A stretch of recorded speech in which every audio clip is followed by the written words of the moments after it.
Bangladesh civil service পরীক্ষার আবেদন ফি ও মৌখিক পরীক্ষার নম্বর কমিয়ে বিজ্ঞপ্তি প্রকাশ করেছে বাংলাদেশ সরকারি কর্ম কমিশন।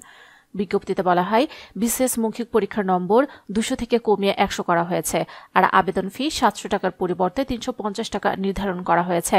এর আগে বৃহস্পতিবার বিকেলে 47তম বিসিএস পরীক্ষার বিজ্ঞপ্তি প্রকাশ করা হয়।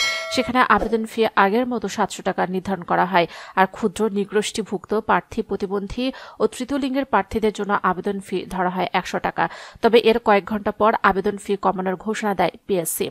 47তম বিসিএস এর মাধ্যমে 3487টি ক্যাডার ও নন ক্যাডারে 201টি পদে নিয়োগ দেওয়া হবে।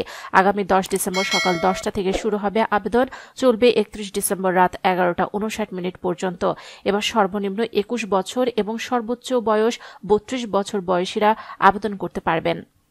বাংলাদেশ সরকারি কর্ম কমিশনের সিদ্ধান্তকে স্বাগত জানিয়ে সামাজিক যোগাযোগ মাধ্যম ফেসবুকে স্ট্যাটাস দিয়েছেন বৈষম্য বিরোধী ছাত্র আন্দোলনের আহ্বায়ক হাসনাত আব্দুল্লাহ।